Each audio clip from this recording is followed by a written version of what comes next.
Well, I first want to start uh, by saying that we are recording and releasing late today, so I apologize. This is my fault. My schedule has been a hot mess over the past week, but it has included attending the wedding of two of our podcast guests, Lori and Juan. So congratulations to them. Yay! Good Yay! wedding. All right.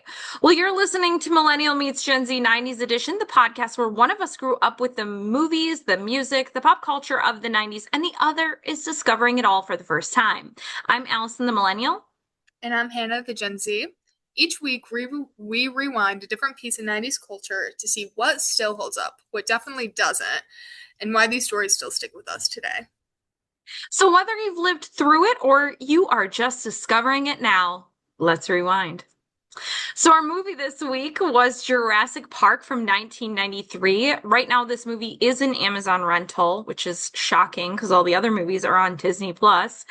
But the synopsis is that Jurassic Park is a sci-fi adventure story about a billionaire who clones dinosaurs from prehistoric DNA to create a remote island theme park. When a corrupt employee sabotages the security system to steal the embryos, the power fails, and the prehistoric creatures escape their enclosures, forcing the trapped visitors to fight for their survival. If you have not seen Jurassic Park, you have been living under a rock because everyone has seen it.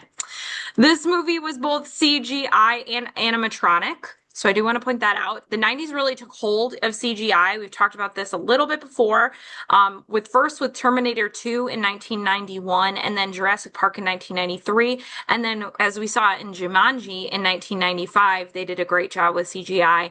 And those were all really big movies for CGI during the 90s. And then we had the entire CGI movie of the feature film Toy Story. So if you watch Toy Story, that was like huge for the 90s. Oh, oh my gosh, I didn't know that about Toy Story. That's interesting. I love Toy Story. Well, because it's computer animated. Like Yeah, it that's so wasn't previously things were drawn together, like drawn. that's Where so this cool. was drawn and computer animated. So, well, we discussed last week that you have actually seen Jurassic Park before, which is good. So you Yes. were not living under a rock. What do you remember about the first time that you saw it?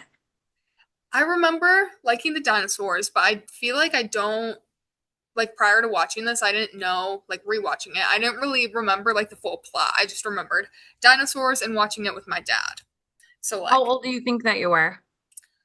I was a kid. I was a kid. I know that for Okay. a fact because I told my dad that we were watching Jurassic Park and he was like, "Oh my gosh, we watched that when you were younger." And I was like, "Yeah, I know." So it was when I was a kid, but watching it now is I should have watched this sooner. Like I'm kicking myself for not watching this sooner. This is such a good movie. Now I want to go back and rewatch all or not rewatch, watch all the sequels and rewatch this movie. I it's like right up my alley too because it combines like love and action and dinosaurs and I like dinosaurs now. I have a newfound love Love of and dinosaurs. An action animal and I'm not scared dinosaur. of.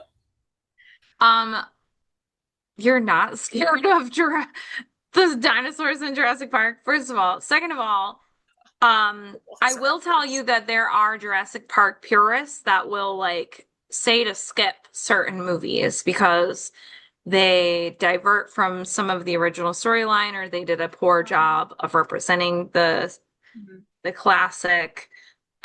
So just like in Star Wars, people are like, oh, don't watch this one or watch them in this order. It's the same thing with Jurassic Park, and there's a bunch of Jurassic Park movies. So I have to if watch more. you were gonna rewatch all of them, I would give yourself plenty of time, girl, because there's a lot of movies. Yeah. We will mention some of them as we go through. Oh my gosh. But so what did you think of the Jurassic Park on the rewatch? Like, what did you think of it now? I loved it. First and foremost, my favorite character is Ellie. My favorite quote that she said, this is like a quote that really stuck with me. When they were talking about the dinosaurs like eating men, she was like, dinosaurs eat men, women inherit Earth. I just like loved that. I thought that was so funny. Yeah. Feminism. Like I wanted the women dinosaurs to take over at that point. I was like, yes, girl, take over.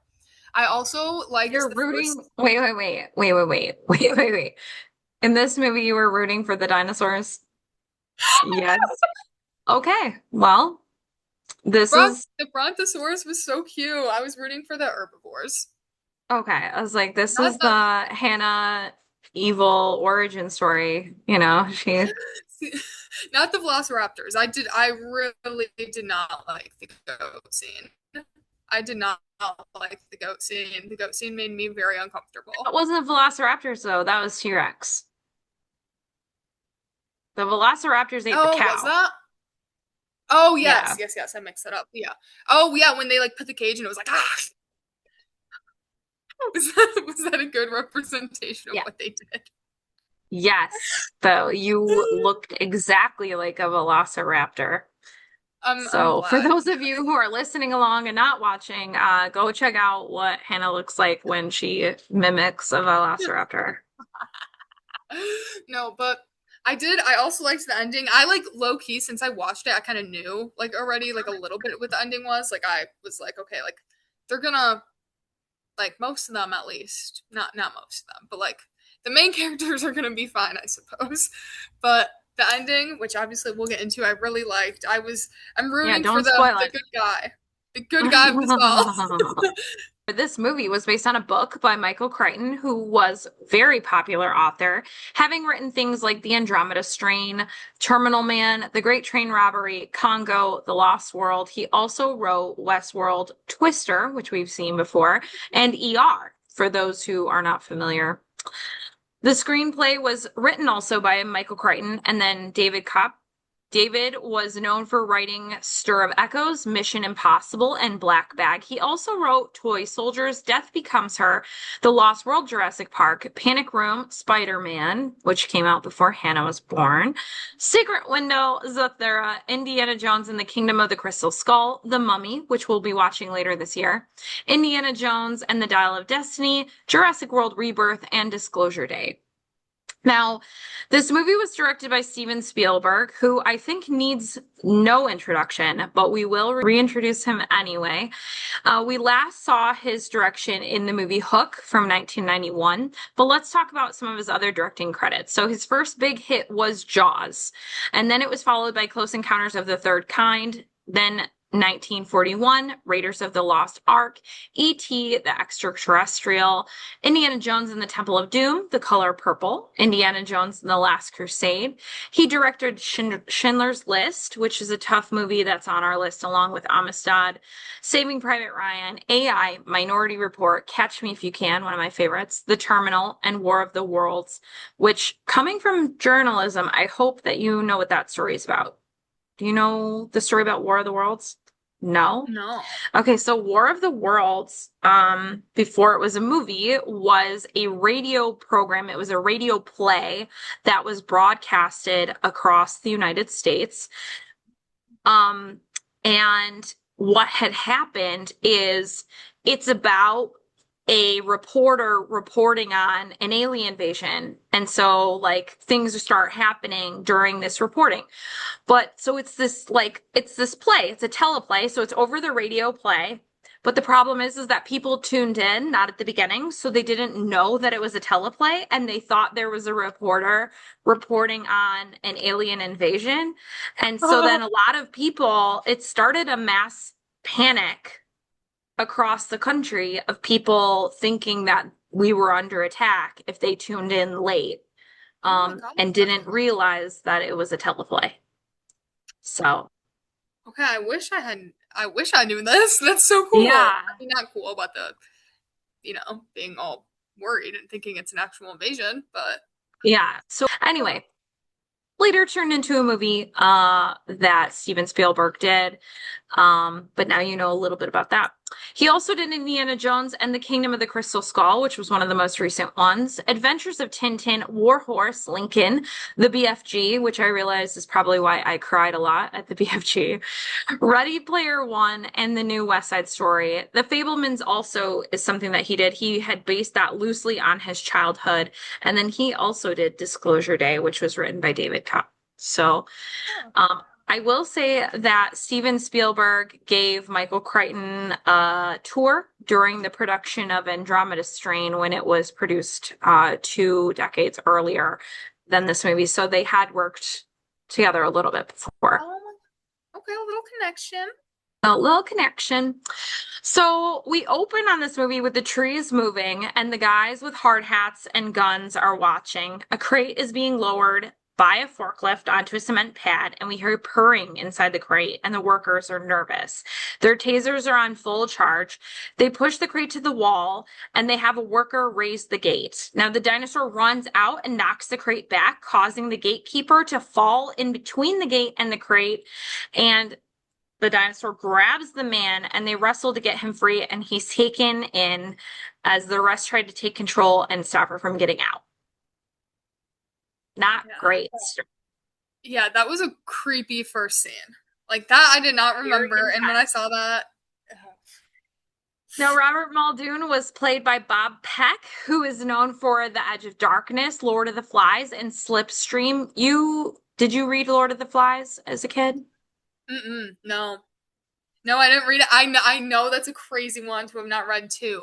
I don't know. That's a crazy story in general. Like the movie is crazy that Robert Muldoon was in, and then the book is also intense. It's about boys left on an island, and in order to try to establish order to like survive, they end up kind of becoming there's like a lot of animosity against who should be in charge, and some kids might Oh, get hurt. I'll just say it that way so I'm not ruining it. do they get eaten? I feel like I've heard there's cannibalism. I'm not answering any more questions about Lord of the Flies, because I Okay. think one, it's gross, and two, it's intense, and three, it's worth a read just so that you understand the animalistic nature of humans in dire circumstances when when all you want is power and control. Um, okay. That's Anyway, like I that's hope very that does it vague. justice. I haven't read it since high school, so I'm pretty and seen the movie since high school. We watched the movie in high school. I appreciated that because when I read books, I'm the book nerd that loves to actually see it on screen, even if it's not the same or correct or things like that. I like being able to associate, and sometimes I like to see it first and then read it. Um, There. Yeah. It anyway, kind of gives you a nice overview, and if you like it or not. Yeah. yeah, and honestly, then I can like visualize it while I'm reading it. So anyway, he was also in the life adventures of Nicholas Nickleby. So next we see a lawyer being pulled across on a raft, wondering why Hammond isn't there to meet him, but he's apparently trying to spend time with his daughter since she's apparently getting a divorce. They're under a $20 million lawsuit from the family of the gatekeeper guy and insurance issues from the incident itself. He has been charged with conducting a thorough on-site inspection. To meet him is Juanito Rostagno, played by Miguel Sandoval, who is known for his role in Sharp Objects, which is a great book and a great TV series. Clear and Present Danger, Get Shorty. He was also in Repo Man, Sid and Nancy, Howard the Duck, Blow, and he did an episode of The West Wing.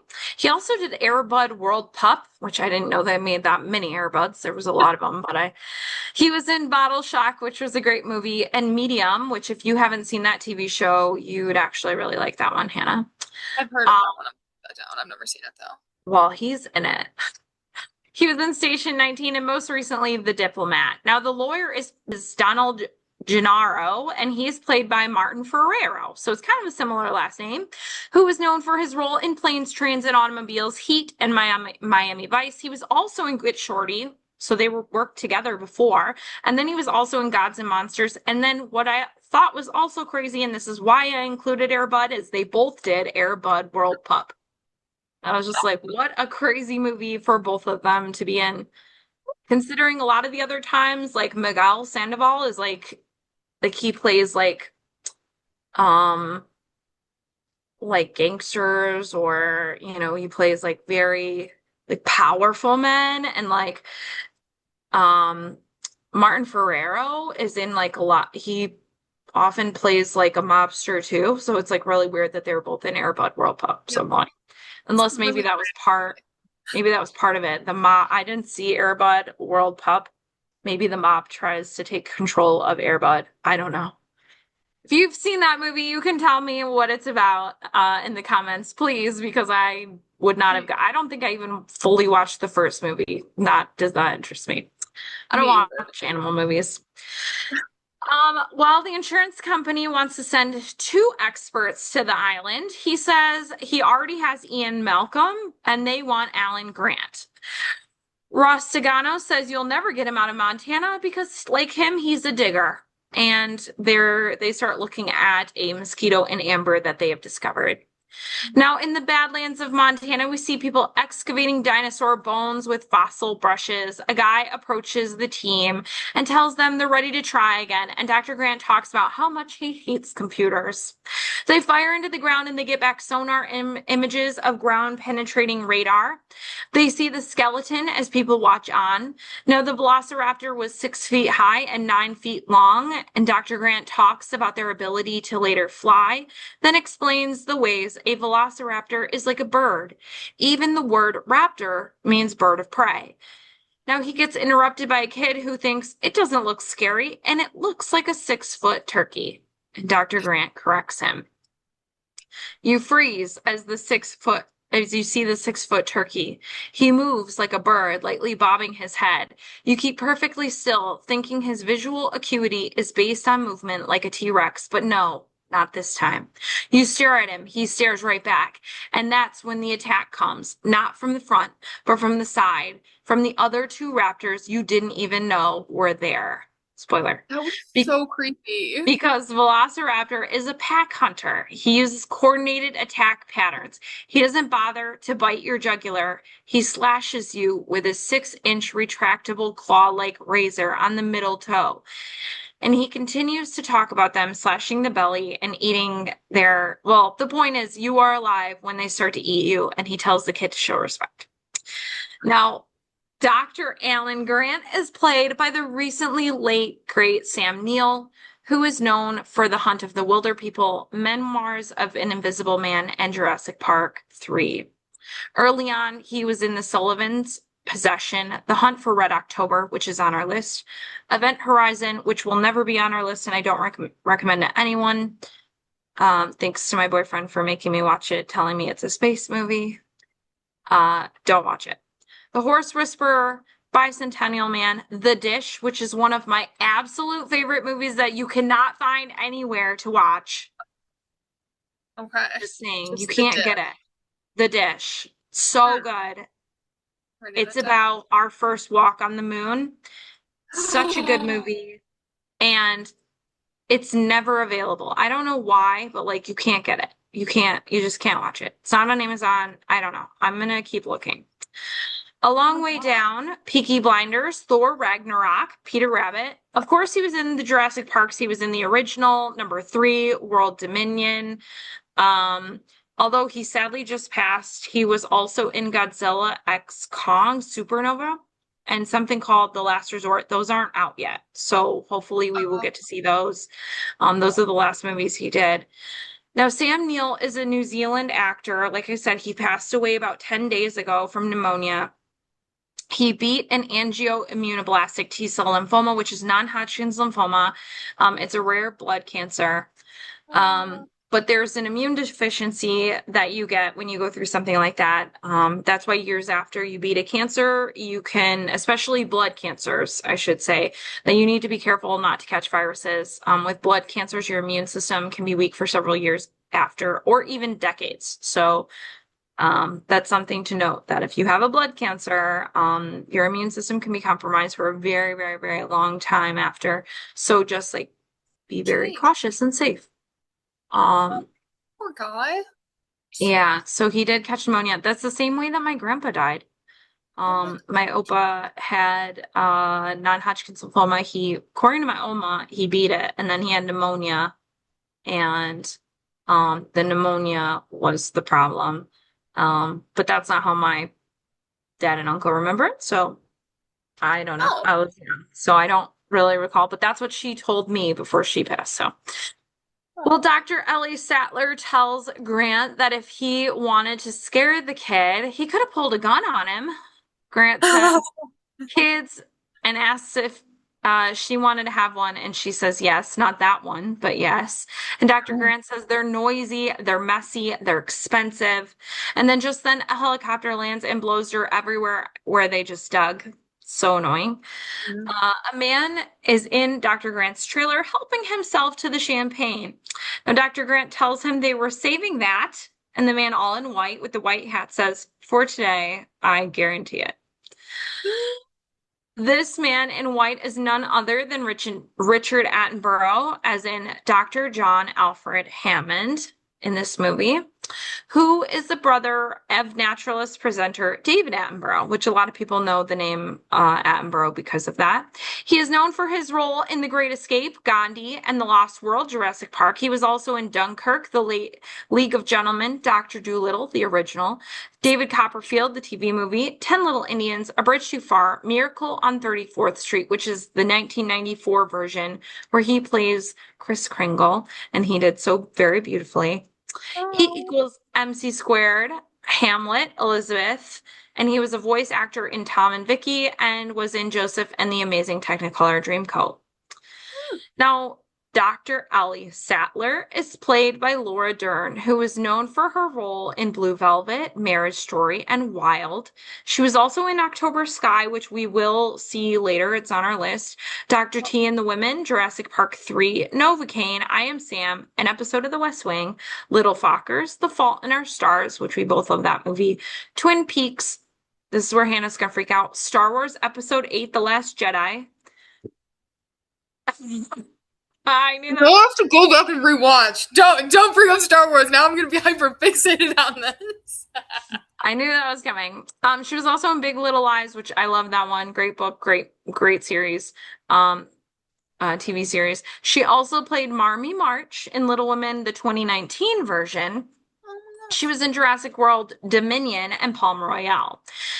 Now, Dr. Grant asked him just who does he think he is? And Dr. Hammond shakes the finger and points at him and introduces himself. Dr. Hammond says he can see the $50,000 a year has been well spent. Well, Dr. Sattler runs in and is also mad, and Dr. Grant introduces her as she calms down. Dr. Hammond tells them that he has an island off the coast of Costa Rica. He's leased it from the government and spent the last 5 years setting up a biological preserve. He says the kids will love the attractions. Dr. Grant asks, "What are those?" And Dr. Sadler tells him that kids are small adults, honey. His like When he hatred of really was children throughout the entire movie, that whole like subplot of him learning to like kids was just so random. I was like, okay. right. Well, Dr. Hammond continues to talk about his hatred for lawyers and the lawyer that represents his investors. He says the investors insist on outside minds. So he encourages the pair to come down for the weekend, and he bribes them with full funding for 3 years. So they agree to do it. We see a man with a leather bag get out of a cab and go meet with a man in a Hawaiian shirt who is eating. The eating man waves him over and shouts his name, "Dodgson." And the man is trying to be incognito. He pays Dennis Nedry $750,000 and says 50,000 more for every viable embryo. That's 1.5 million if he gets all 15 species off the island. Now Nedry asks how he's supposed to transport them, and Dodgson pulls out a can of Barbasol shaving cream and shows him how the bottom screws open and that it's cooled, plus it'll pass customs because there's shaving cream inside. They I thought agree that was so funny. That is the exact shaving cream brand I used to use to make slime. I have that written down. okay. Just I forgot that slime is in your generation. Slime makes They agree to 7 p.m. on the East Dock. He'll drop off the embryos to the boat. Dennis makes Dodgson pick up the check. I don't like Dennis. Well, you're not supposed to. On a plane, we have a leather jacket wearing, chewing, like I said before, Jeff Goldblum, as Dr. Ian Malcolm, who was known for The Fly, the Grand Budapest Hotel, Independence Day. And we recently saw him for the first time in Independence Day. They've been loving He was them. he was also in Annie Hall, Invasion of the Body Snatchers, The Legend of Sleepy Hollow, The Big Chill, The Stand, 9 Months, Prince of Egypt, Cats and Dogs, Man of the Year, The Switch, and a bunch of voiceover work because he's got a very distinct voice. And most recently, you'd know him from Wicked and the sequel because he's the wizard. Now, he asks Dr. Grant and Dr. Sadler if they dig up dinosaurs, and Dr. Grant, in some kind of weird cool guy way, says, "We try to." Now, Malcolm is a chaotician, which is a weird type of mathematician. You can tell that Hammond does not like him. They talk in chaos theory and the rules of attraction, to which Malcolm hits on Ellie as he says, "You must know about attraction." Hammond says to his lawyer, "I bring the scientist and you bring a rock star." Now, later at the island, they take a helicopter in and they have to descend, and it hits a little bit of turbulence as they're going down. And honestly, it looks like they're being lowered down in a box. A Like when little you bit. see them, like, and you look out the window, it just looks like they're being lowered in a box. Yeah. Um, but everyone puts on their seatbelts, and Dr. Grant doesn't know how to use the right components of his seatbelt, so he just ties it. And Hammond says that they will have landed by the time he gets it right. They land and load up in Jurassic Park Jeeps and drive through a 10,000-volt gate. The lawyer checks in with Dr. Hammond. The full 50 miles of perimeter fence are in place, and Hammond says they are a concrete moats and the motion sensor tracking systems. So that's what they have. The lawyer says in 48 hours, the investors need to be convinced or he'll shut it down.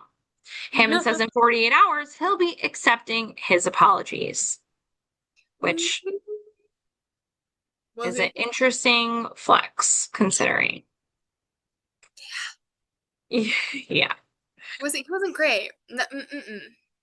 Mm-mm. Him and So, Dennis. well, the I Jeep, recognize Dennis from something. I can, yeah, sure. So Dennis is in Seinfeld.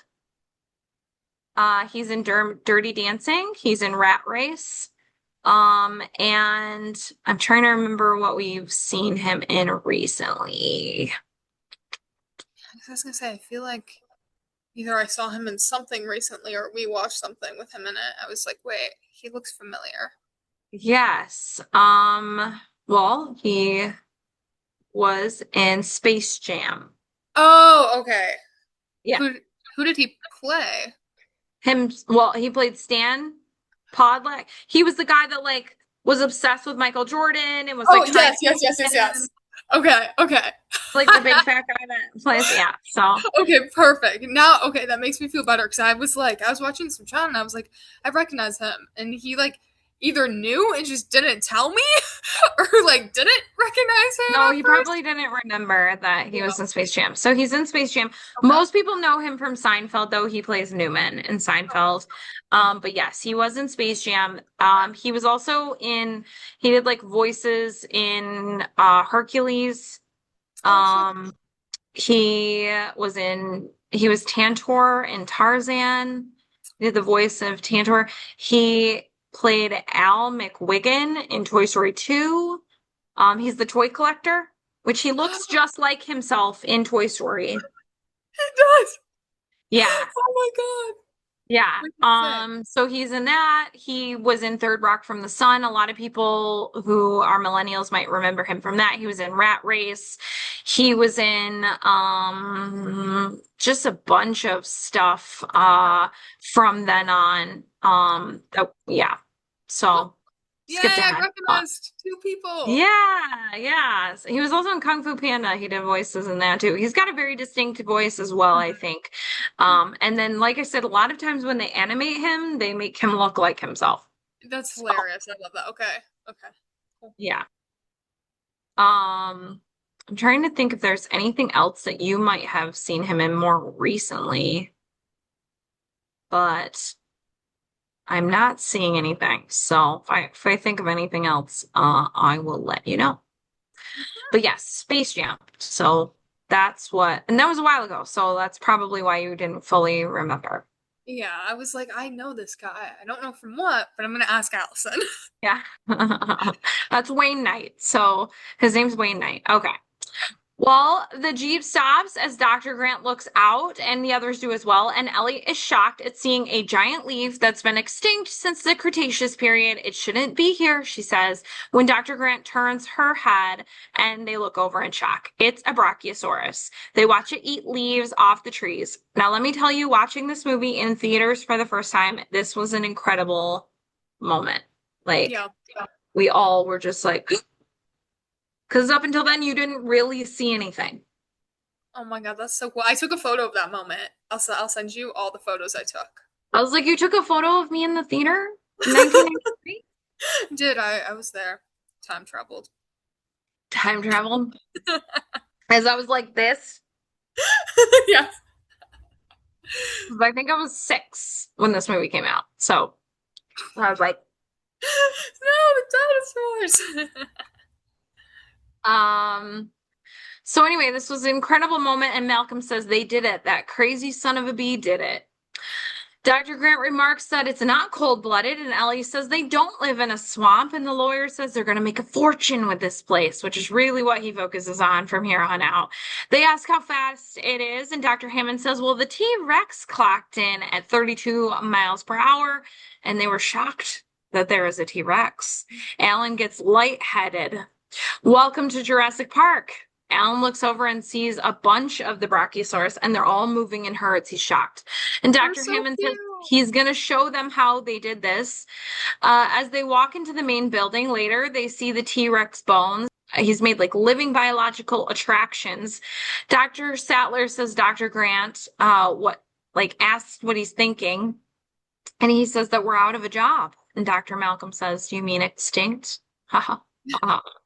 Ha ha ha, so funny. They sit down in a theater and see Dr. Hammond on the screen. They show the miracle of cloning, and we see Hammond talk to on-screen Hammond. And then we see, oh, Mr. DNA, where did you come from? From your blood. Just one drop of your blood contains billions of strands of DNA. The building Hermione blocks of life. Schools rock. The DNA strand, like me, is a blueprint for building a living thing, and sometimes animals that went extinct millions of years ago, like dinosaurs. They left their blueprints behind for us to find. We just had to know where to look. 100 million years ago, there were mosquitoes, just like today. And just like today, they fed on the blood of animals, even dinosaurs. Sometimes after biting a dinosaur, the mosquito would land on a branch of a tree and get stuck in the sap. After a long time, the sap would get hard and become fossilized, just like a dinosaur bone, preserving the mosquito inside. This fossilized tree sap, which we call amber, waited millions of years with the mosquito inside until Jurassic Park scientists came along. Using sophisticated techniques, they extract the preserved blood of the mosquito and bingo, dino DNA. A full DNA strand contains 3 billion DNA codes. If we look at the screens like these, once a second for 8 hours a day, it'd take 2 years to look at an entire DNA strand. It's that long. Since it's so old, it's full of holes. Now that's where our geneticists take over. Thinking machine supercomputers and gene sequencers break down the strand in minutes, and virtual reality displays our geneticists the gaps in the DNA sequence when they're like this and they stretch it apart. We use the complete DNA of a frog to fill in the holes and complete the code. And now we can make a baby dinosaur. I feel like their Yeah. first issue was using frogs. All right. Are frogs related to dinosaurs? No. So they are only related as they are backbone animals and they are not close genetic relatives at all. So just want to point that out. Now the theater rotates into the lab and the scientists push their bars back to stop the ride and see the lab. Now this is where I wondered, like on the rewatch, like what was the rest of the ride going to show them? Because they never get back on this ride. So Yeah, I kind of thought that too. I also was like so confused that they were able to just like ride or to just like get off. And like yeah, they should be able to. They're like inspecting it basically and like but like they just like left. They were like, yeah, I'm going in there. Yeah, I mean, if you have the opportunity to see real life dinosaurs and you've been studying them your whole life and they've been dead and extinct and that was never even a possibility, you would definitely stop and That's go true. look at the science. Yeah, that's true. So they go into the lab and they see a baby being born out of an egg. The scientist assures them that they cannot breed in the wild. There's no unauthorized breeding in Jurassic Park. All the animals in Jurassic Park are female. They engineered them that way. The scientist says they start out as female, and if you wanted a male, you'd have to introduce a hormone at the right developmental stage. So they deny them that. Now, the scientist Wu is played by BD Wong, who's known for his role in Mr. Robot, Mulan, and as Shang. Most people know him for his role in Law and Order SVU. He was also in Father of the Bride, The Ref, 7 Years in Tibet, Oz, the TV series, Mulan 2, Jurassic World, Jurassic World Fallen Kingdom, Jurassic World Evolution, Bird Box, which is an excellent movie, It's really good. Gotham, Jurassic World The Ride, and Jurassic World Dominion, and The Monkey King, Oh my god. which is a kung fu movie. He's not a lot. Oh my god. Um, Now, John, the kind of control you're attempting simply is it's not possible. If there's one thing the history of evolution has taught us, it's that life will not be contained, Malcolm says. Life breaks free. It expands to new territories and crashes through barriers painfully, maybe even dangerously. But, well, there it is. No, Dr. Wu says you're implying that a group composed entirely of female animals will breed. And Malcolm says, no, I am simply saying that life finds a way. I Dr. have the life finds a way part written down that. And Yeah. also, there's like hidden messaging in that quote, right? That they will expand into new territories, crash through barriers painfully, maybe even dangerously. Yeah. He Spoiler. alluded to everything. Little foreshadowing.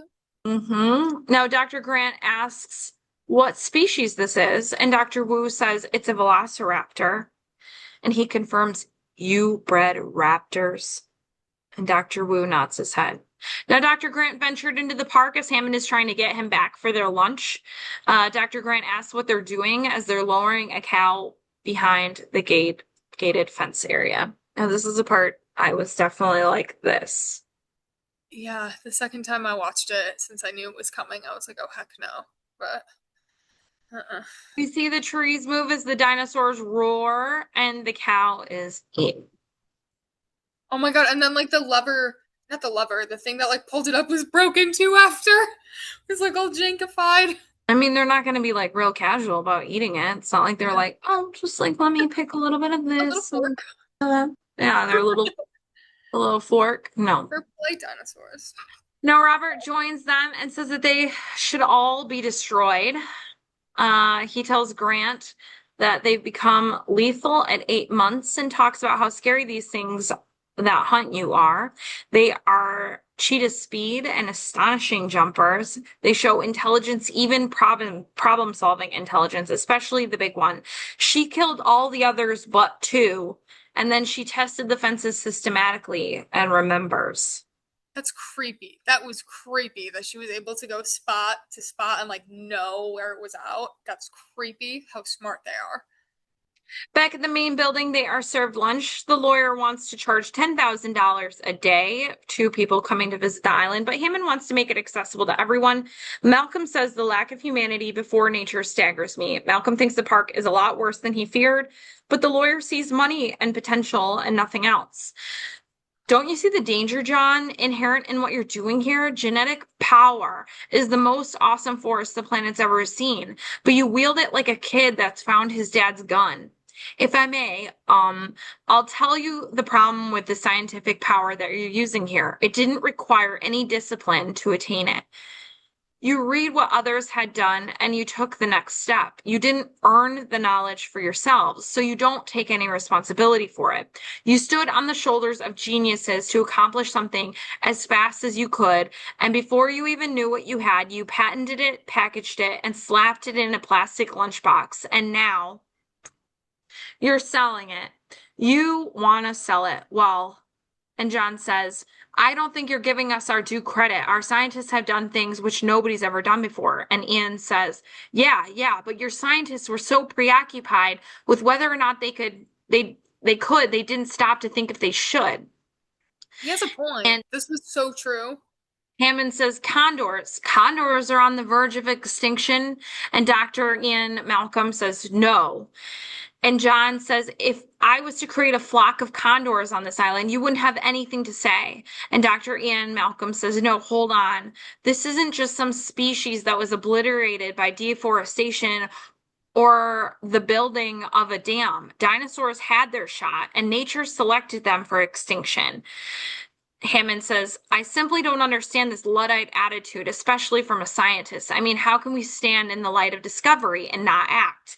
And Malcolm says, what's so great about discovery? It's a violent, penetrative act that scars what it explores. What you call discovery, I call the rape of the natural world. And Dr. Sattler Ellie says, well, the question is, how can you know anything about extinct ecosystem? And therefore, how could you ever assume that you can control it? I mean, you have plants in this building that are poisonous. You pick them because they look good, but these aggressive living things have no idea what century they're in, and they'll defend themselves violently if necessary. Hammond says, Dr. Grant, if there's one person here who could appreciate what I'm trying to do. And Dr. Grant says, the world has just changed so radically, and we're all running to catch up. I don't want to jump to any conclusions, but look, dinosaurs and man, two species separated by 65 million years of evolution, have just been suddenly thrown back into the mix together. How can we possibly have the slightest idea what to expect? And John Hammond says, I don't believe it. I don't believe it. You're meant to come down here and defend me against these characters, and the only one I've got on my side is the blood-sucking lawyer? And the lawyer's like, thank you. I feel like that's a compliment for a lawyer, too. Like, Loki. Like, if I were a lawyer, I'd want to be called the blood-sucking lawyer. Like, Okay, that's not generally a compliment, but I would that's take that as one. okay.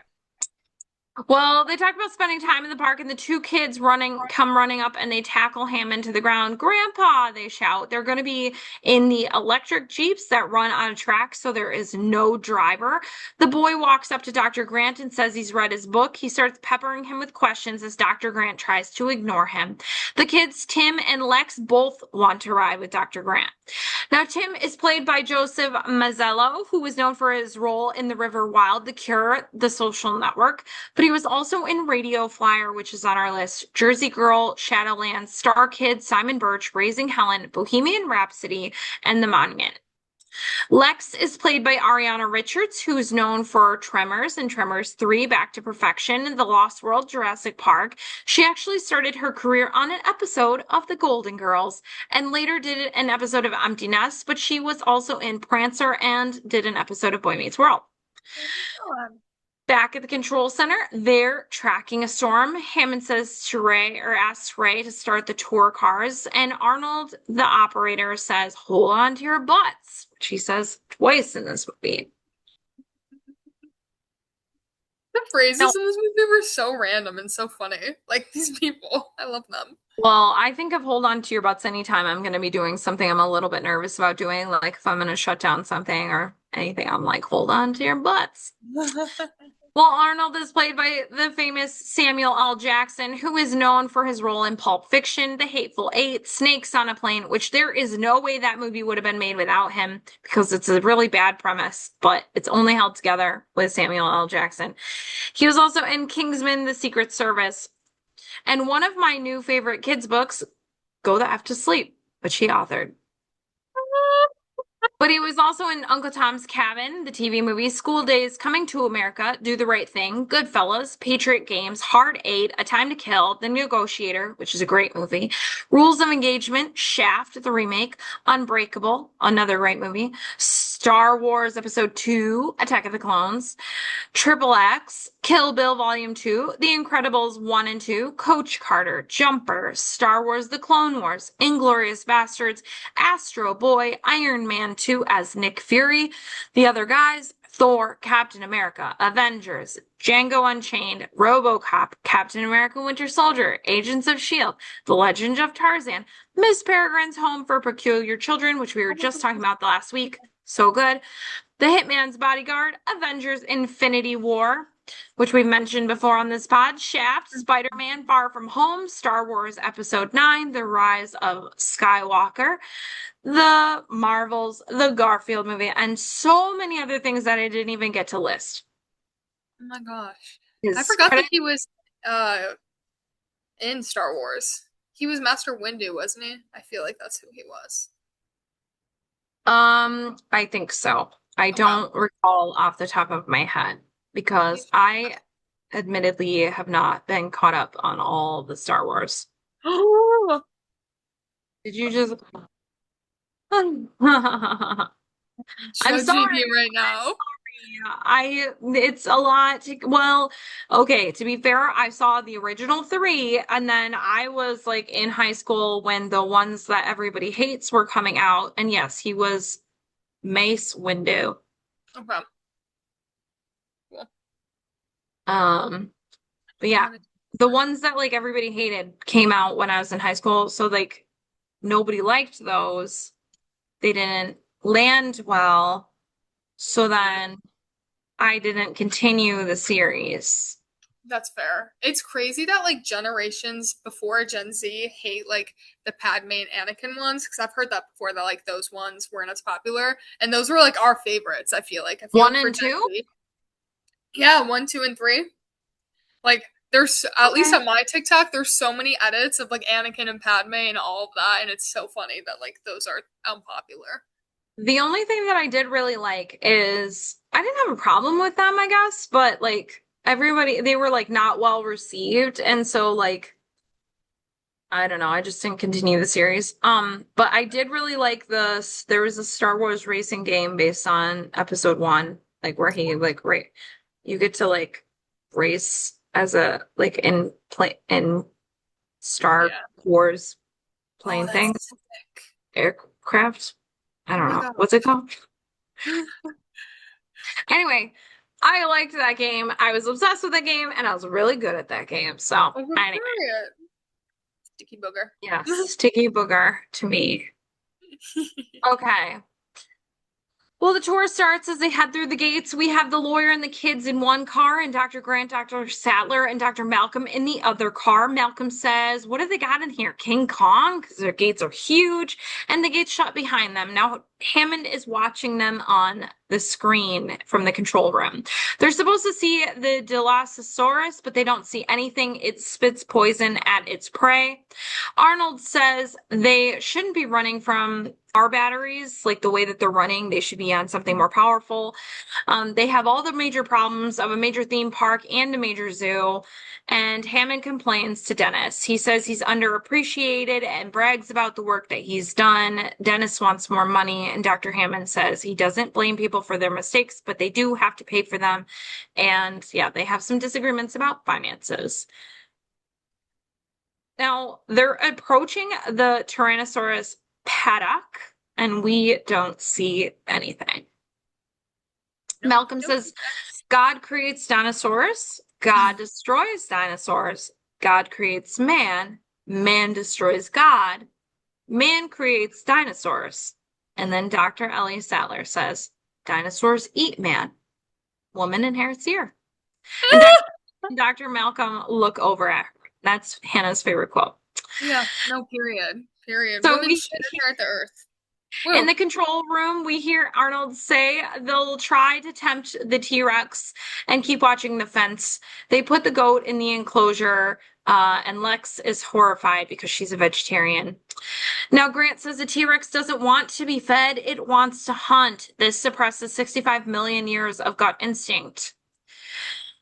And then Malcolm says he's disappointed on a dinosaur tour without dinosaurs. Well, Dr. Sattler says she still doesn't understand chaos theory, and Dr. Malcolm says it simply deals with the predictability in complex systems. The shorthand is the butterfly effect.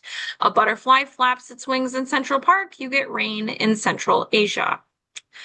Now, Dr. Ann Malcolm explains chaos theory to Dr. Ellie Sattler using a drop of water on her hand. She has her hand like this, drops of water. Now, on the water on her hand, it starts rolling in different directions, and Malcolm explains it changed because tiny variations, the orientation of the hairs on your hands, the amount of blood distending your vessels, imperfections on the skin never repeat and vastly affect the outcome. Unpredictability. That's what chaos theory is about. Now, Kind of Dr. cool. Green jumps out of the moving vehicle, and Dr. Sattler jumps out as well, proving chaos theory. Back at the control center, they stop the vehicles and they said they need locking doors. And they're all out of the cars, and the kids are peppering Dr. Grant with more questions, and Lex grabs and holds his hand. They see a triceratops. There's a vet treating the triceratops because she's sick. Dr. Sattler is crying seeing her. They're like kids seeing this triceratops. Dr. Sattler is inspecting her and realizing that there is West Indian lilac and questioning if that's the reason she's sick. And the doctor investigating her says the dinosaurs don't eat the West Indian lilac, but Dr. Sattler says she has to check the droppings to be sure. Gross. Yeah, that Sticks was her hand disgusting. in Yeah, dinosaur. literally, she just like went in. Back at the control center, they're realizing the storm is going to hit them and they need to cut the tour short. They do an announcement in the last boat leaves in 5 minutes. Drop what you're doing and leave now. Dr. Sattler is digging through poop, trying to figure it all out back with the Triceratops. And back at the control room, Nedry is planning his attack. Dr. Sattler stays with the other doctor and the Triceratops while everybody else goes to leave. John Hammond is quite upset that nothing is working. Now, Nedry makes an excuse and says he's finished debugging the phones and that some of the systems may be offline for 18 to 20 minutes as it's running. Dr. Grant asks Dr. Malcolm if he has kids, and Malcolm says yes, he loves kids. He has 3, and he's been married several times. Now, Arnold is noticing things are going offline as Ned is stealing embryos. Malcolm asks Grant if he's dating Dr. Sattler, and he says yes, and their cars stop. The fences are failing all over the park. Nedry is in a Jeep trying to get through the gate, and he leaves the gate open. Arnold realizes all the fences are off, except the Raptor ones are still on, so that's good. And Ned is trying to drive, and he is soaked in the storm. He loses control of his Jeep, and he runs over the sign that points him in the direction of the dock. Back at the main building, they realize Ned took out the phones too, and they can't get anything back online. The Jeeps are stopped at the T-Rex fence, and the kids find the night vision glasses. Now we see cups of water. This is the big moment. We see cups of water on the Jeep console, and we see the water vibrate with the loud thuds. Now, Tim watches and the goat is gone. The goat leg falls on top of the car and the T-Rex has touched the fence and it did not go off. The lawyer gets out of the car and runs to the nearby bathroom. The fence starts to break as the T-Rex comes through it. Dr. Grant tells them its vision is based on movement and to keep still. He's telling that to Malcolm. Lex turns on a light, attracting the T-Rex to their car, and the kids keep moving around in the car. They can't get the light off. The T-Rex pushes the plexiglass roof down on them. The T-Rex tips over the car and is crushing the car down on them. Now, Dr. Grant gets out a flare and throws the flare, and the T-Rex starts to go after the flare when Dr. Malcolm also gets out a flare and starts running, and the T-Rex chases him. Meanwhile, the lawyer is praying in the toilet stall, and the T-Rex follows Malcolm into the toilet building, and the T-Rex knocks down the building around him and eats the lawyer off the toilet. He just consumed them. Also, I was so annoyed at Lex. Like, stop with the dang light, girl. I She was doesn't like, know. She doesn't know anything about dinosaurs. I mean, that's fair. I don't know. I was She just doesn't know. annoyed. I feel like that's common sense a little bit. You know? She doesn't know anything about dinosaurs. That's her brother's thing. That's true. But, like, girl, I was annoyed. Well, Dr. Grant gets Lex as Tim is stuck in the car. They hid behind the Jeep as the T-Rex is pushing it around and they're trying to get Tim out. They end up going over the wall behind them as the T-Rex pushes the car and Tim over the edge into the trees. At the main building, Dr. Sattler and Hammond and Muldoon and Arnold are figuring it out that it's a hot mess, and Hammond asks Muldoon to go take the gas jeep and go get his grandchildren. Arnold says he can't get Jurassic Park back online without Dennis Nedry. Now we see Dennis crash his jeep and uh, tries to get free, but he slips in the rain and loses his glasses. He tries to tie the cable to a tree to get the Jeep loose. He is walking only to encounter that dinosaur that looks really cute, but supposedly like not great. He tries to play fetch, but follows him. It flares its gills and sprays him with a poison goo in the face and the eyes. He kind of knocks himself out into the car. He finally gets back into the Jeep and he is with the dinosaur and he gets eaten. I mean, Now, he Doc, deserved it. yeah, yep. It's your karma, buddy. Now, Dr. Grant tells Lex that he's not going to leave them, but she has to stay there and wait. He's going to go get Timmy. He climbs the tree to see if he's in the Jeep. Dr. Grant keeps climbing up to find Tim, who's ashamed he threw up. Dr. Grant accidentally turns the Jeep wheel as he's trying to get Tim out. He gets Tim out just in time, and as they start to climb down quickly, the Jeep starts coming down branch by branch after them. It's a race to get down before they get hit with the Jeep. The Jeep falls down on top of them as Tim says, "Well, we're back in the car again." Alan says, "Well, at least you're out of the tree." We see Muldoon and Sattler arrive on the scene and they can't find the other car. They see the broken T-Rex fence and they stumble upon the parts of Gennaro, and they find an alive Dr. Malcolm with the tourniquet on his leg. They hear the T-Rex, so they move quickly. Ellie sees the other car and rappels down to find no one but their tracks leading away. Meanwhile, Malcolm is in the back of the Jeep seeing the water movement impact Tremor. He waves to get them going as the T-Rex chases after them. Must go faster! As he sees the T-Rex in the rearview mirror. And the mirror, of course, says objects in mirror are larger than they appear, which is very clever. Malcolm moves into the front seat and bumps into the shifter. The T-Rex starts to catch up to them and hits the Jeep, and they're able to pull away from the T-Rex and escape. Now, the kids and Alan did climb up a tree to avoid the T-Rex. Tim says he hates trees, and Lex says, "They don't bother me." And Tim says, "Oh, yeah, well, you weren't in the last one." In the tree, they hear the Brachiosaurus singing. Dr. Grant's tries to sing to them. He tells Lex they're herbivores, and the kids cuddle in close to him. Now, Lex asks Dr. Grant what he and Ellie are going to do now if they don't have to dig up bones anymore, and he says they have to try to evolve. He tells the kids he'll stay awake all night, but they end up falling fast asleep in the tree. Dr. Hammond eats ice cream inside the building alone as Ellie joins him. Malcolm is okay. They gave him a shot of morphine. Dr. Hammond tries to assure Ellie that Dr. Grant will be okay. And he tries to justify the park, something that wasn't an illusion, something that was real. And he keeps trying to think how it'll be better next time. And Ellie says he'll never have control. It's out now. And the only thing that matters now are the people that they love. People are dying. She takes a bit of her ice cream too. In the tree, the Brachiosaurus eats leaves from a tree as they feed her and they pet her. And she sneezes on Lex just as Lex comes around to trying to touch her. They end up climbing down and we found out that Lex is a hacker. This will come in handy later. Ellen finds dinosaur eggs, which means they are breeding in the wild. Amphibian DNA is the problem. Frogs can change sex in a single sex environment. Malcolm was right. Life found a way. Yeah. Then we see the sexy Jeff Goldblum as we're back at the control. Hammond is recommending shutting down the entire system to reboot it, but it may not come back online at all. Muldoon recommends lysine contingency, which is that the dinosaurs will die unless they're supplied with lysine regularly.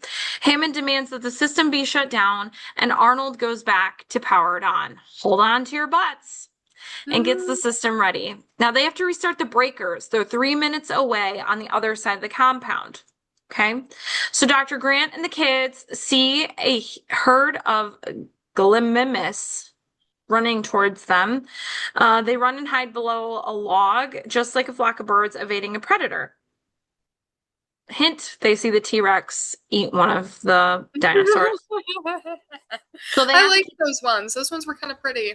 They ran kind of stupid. They reminded me of kangaroos a little bit. And I don't like kangaroos, as we you know. like them Like I because they liked them. ran stupid. Okay. I liked how they ran. It was stupid and silly. All right. I guess they're the Phoebe Buffet of running. And the friends, she runs like Yeah. crazy. Anyway. So they keep low and they get out of there to avoid the T-Rex. Back at the control room, Ellie is pacing. Something's wrong. You know, he didn't come back. So Dr. Hammond says all the major theme parks have delays. When they opened Disneyland in 1956, nothing worked. And Malcolm reminds him that when the Pirates of the Caribbean breaks down, the pirates don't eat the tourists. This is so true.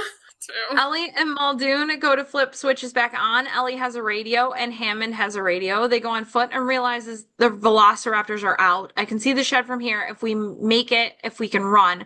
Muldoon says tells Ellie that they're already being hunted. He tells her to run towards the shed. He's got her. He so he sends her off. She gets inside the building. Mr. Arnold, nothing. Hammond is giving her directions. Dr. Grant and the kids come to the electric fence and it appears to be off. He pretends to get shocked and scares them. They can't get through the fence, so they're going to have to climb up and climb over. Now, meanwhile, Ellie is navigating the building to the switches. She has to pump the primer handle in order to get it to charge, and she pushes the button. Now, Tim is still climbing down the fence as Ellie is turning on all the fences, and Dr. Grant is telling him he has to jump. He's counting to 3 when he gets zapped off the fence, and he's not breathing. Ellie says they're back in business as the velociraptor is in the building. She finds Mr. Arnold's arm and narrowly gets out of the building. Meanwhile, Muldoon is still hunting the velociraptors as he realizes he is being hunted. Clever girl. And she kills him. He was the way he said that was so funny. Clever It's like girl. proud. Um, So Dr. Grant is doing CPR on Tim and finally gets him to come back. The kids and Dr. Grant make it into the main building, and he has the kids sit in the dining room. Dr. Grant goes to find the others. The kids eat the food. Now Dr. Grant finds Ellie. Lex sees the shadow of the velociraptor, and they hide into the kitchen, which is my favorite scene, and the velociraptors follow them in there. Grant says, it's just 2 raptors, right? You sure the other one's contained? And Ellie says, yes, unless they figured out how to open doors. Which that's when we see that they open the door to the kitchen. The kids are trying to evade the raptors as they're being hunted. Tim and Lex shut one in the freezer as the other one chases them around the dining room. They run into Ellie and Alan and they all go into the control room. Now Ellie and Alan are trying to hold off the velociraptor from getting in as Lex realizes her hacking skills are coming in handy. She's trying to navigate to the door locks and she gets them just in time. She got everything back online and they call to John and Malcolm that the phones are working. Call the mainland and send the damn helicopters. The velociraptor comes through the glass. They escape into the ceiling ducts and have to fight off the raptors to keep the kids safe. They come down the scaffolding, climb out onto the dinosaur bones as they separate apart, swing around, sending them all to the floor. The velociraptors surround them. Just as one leaps to get them, the T-Rex eats it. Yay, T-Rex! Big The T-Rex. Big Mama The T-Rex. Velociraptor attacks the T-Rex as the kids and Ellie and Alan get out of there. They hop into a waiting Jeep with Hammond and Malcolm, and Dr. Grant says, Hammond, after careful consideration, I've decided not to endorse your park. And Hammond says, so have I. We see the T-Rex throw the Velociraptors into the wall, killing them, and the T-Rex roars as the banner falls from the ceiling that says, when dinosaurs roamed the earth. Now everyone gets away in a waiting helicopter as Hammond looks on sad, stares at his amber mosquito as they fly away. Now Ellie watches Alan sleep with the kids, cuddling him. They look out to see pelicans over the water as they fly away, and we hear Jurassic Park music. Now that is the end. So, what did I miss? First and foremost, I want to say my rating. So, just because of how iconic this is, I would give it a 10 out of 10. But like my personal rating, I'm giving it a 9 out of 10. Because I did really, really like this movie. So, pretty high 9 rating. out of 10. Yes. The Stegosaurus is walking when Alan and not Stegosauruses. I thought they were Stegosauruses at first, by the way. They're Brontosauruses. I like literally was Googling different dinosaurs trying to figure out what the names were until they started saying the Sort of names. has the spiny back. I realized that later on and I was like, oh my No, god, I'm are dinosaurs? What kind of crap is this? Did they not teach Gen Z about dinosaurs? that's why I'm so excited for this episode, because tell me about dinosaurs. Educate me. So, oh, I literally have it written down. As I said, that I used to make slime with Barbasol shaving cream. Okay, so I did like the Triceratops, and as I said, like honestly, any of the herbivores, I just thought they were like cutesy and wholesome. And I liked when the Brachiosaurus were singing. There's like a meme. There's like a vine of that, like of their like singing. Okay, because they're like whales. Yeah, and I thought that was so cute, and Mhm. they were just so pretty and like eating the leaves. I want to ride one. Like I want that to be like a horse, you know? Dinosaur riding.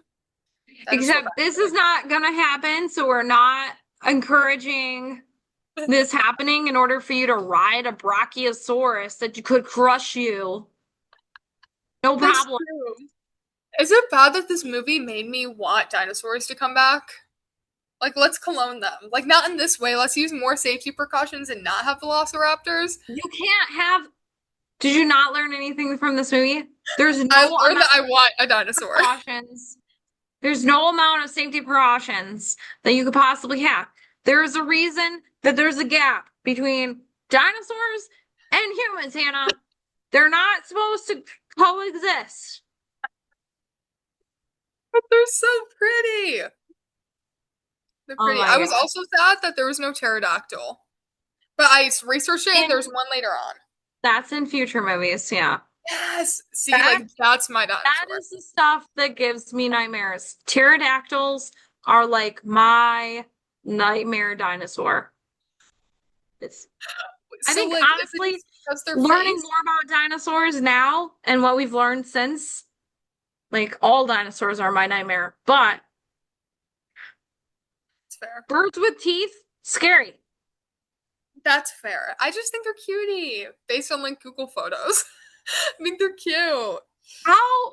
Okay, we are gonna put up a picture of a pterodactyl, and I want you to explain to me how it's a cutie.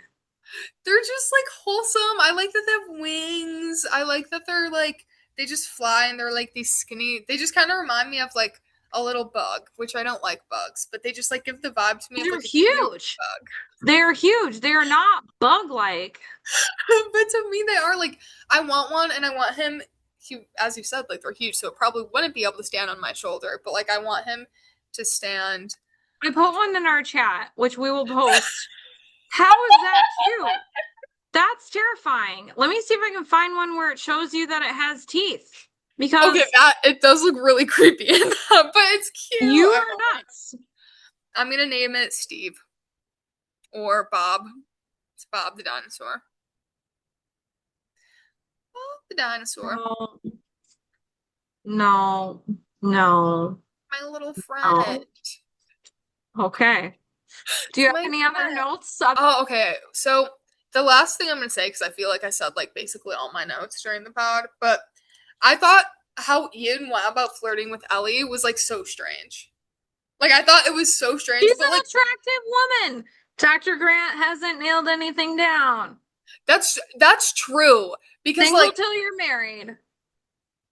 that's true. That's true. Fair. But yeah, I don't know. I thought it was a bit odd, but I am happy Dr. Grant was like, no, like that's my girl, without saying that's my girl. But like you know what I mean. He, like made that clear.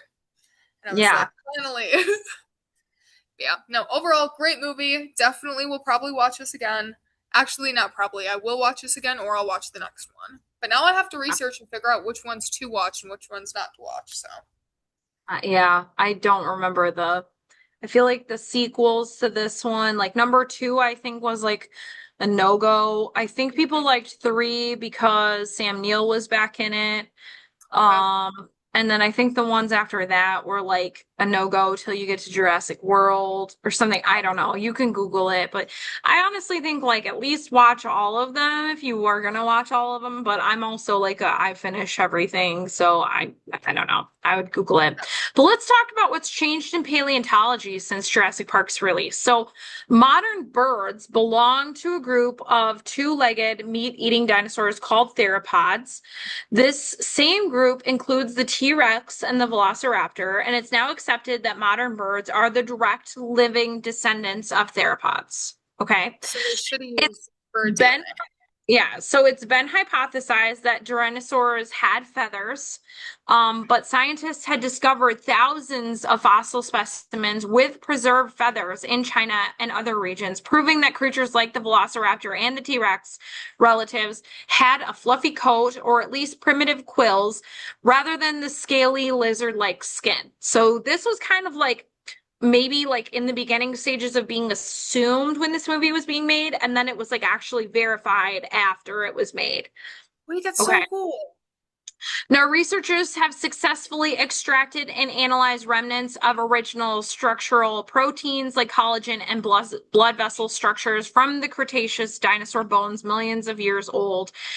Um, by analyzing the microscopic structures called melanosomes,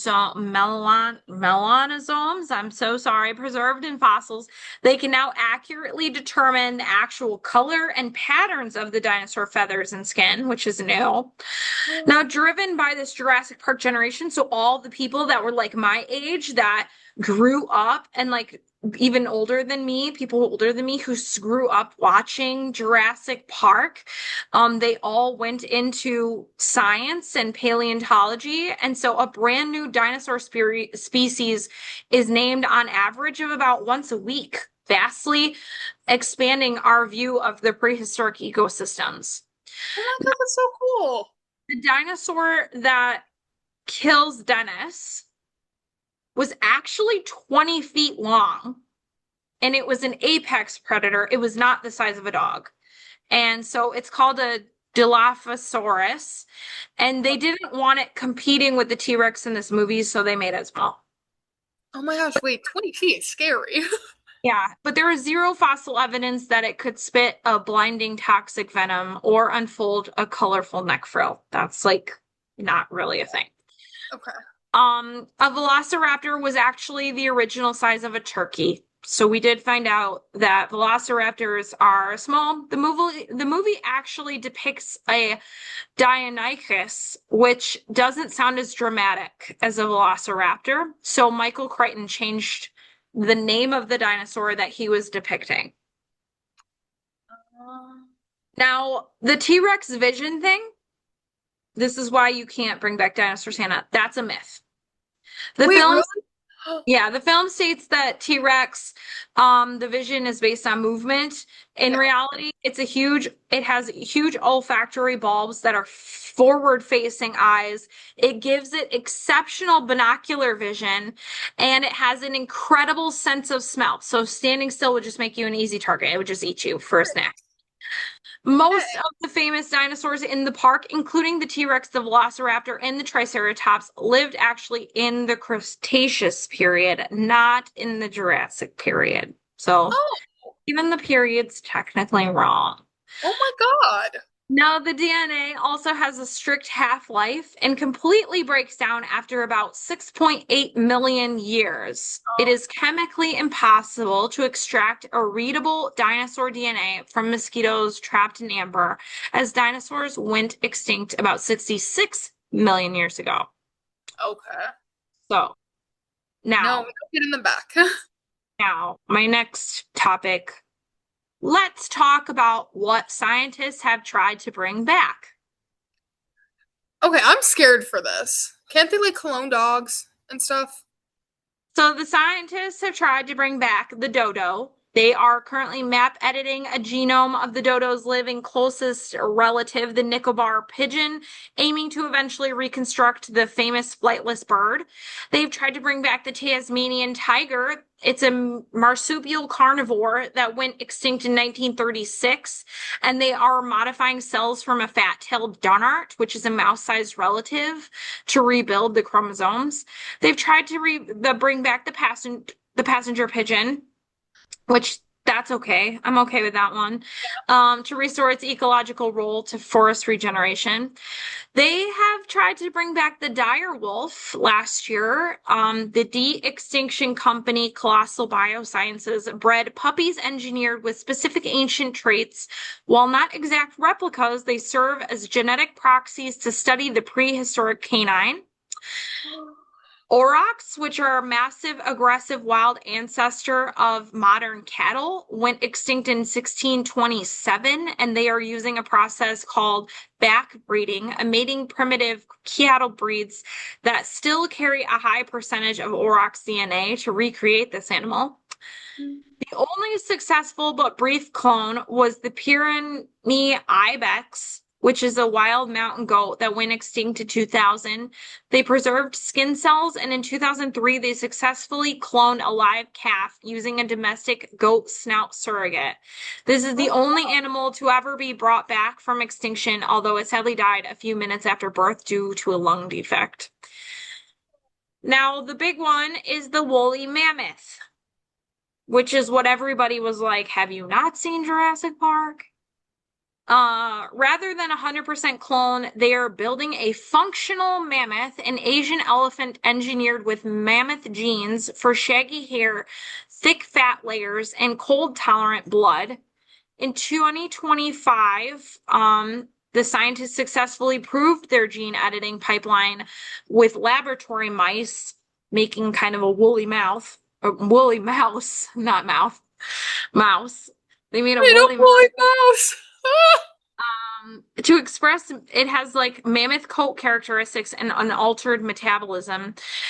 The next steps is that the team is deep into egg retrieval and IVF work with elephants. Their stated goal is to generate modified embryos, aiming for the first live-born calves to serve as a buffer against modern ecosystem collapse in the Arctic tundra. Holy crap. I don't know how that's going to save the Arctic, but yeah, no. That is the big thing that they are working on. So not dinosaurs, but woolly mammoths. I don't think that's a good thing. Actually, maybe I do, because I'm pro bring back dinosaurs. So bring back everything. Oh, Lord. Prehistoric times. Between the Matrix and this, I just have concerns for our future, because you're like, you saw what happens in Jurassic Park, and you're like, bring it back. You saw what happens in the Matrix, and you're like, take medicine from a stranger just because he has a cold. Like, we have problems. Millennials, don't let the Gen Zs take over because they have bad ideas. Even watching the movies, bad ideas. We do, and the movies just make me want to be in the 90s more. Bring me. This is terrible. This is terrible. Well, are you ready for our next movie? Heck yeah. Well, we are going to Fat Camp. We're going to be watching Heavyweights from 1995 and introducing you to an early Ben Stiller. The synopsis is Heavyweights is a comedy film where a boy named Jerry is sent to a weight loss camp for the summer, which is taken over by an unhinged fitness guru named Tony Perkins Jr., who forces the kids into a brutal boot camp to film a get-rich-quick infomercial. So in the spirit of Heavyweights, we are going to smuggle in our 3 favorite junk foods for this movie. So if you have misophonia, skip our next episode. There will be snacks. So start thinking about what you're going to bring, Hannah, to the next episode, and we will see you all next week. Sound good? So excited. A little snack and movie discussion. It's going to be good. Well, thanks for hanging out with us and rewinding the 90s One Movie, One Show, one chaotic conversation at a time. Be sure to follow or subscribe wherever you get your podcasts so you don't miss the next episode. And come find us on Instagram, Facebook, YouTube, and now Patreon for clips, behind the scenes moments, and all the extra conversations that did not make the episode. Until next time, be kind and rewind. Thanks for listening or watching, everybody.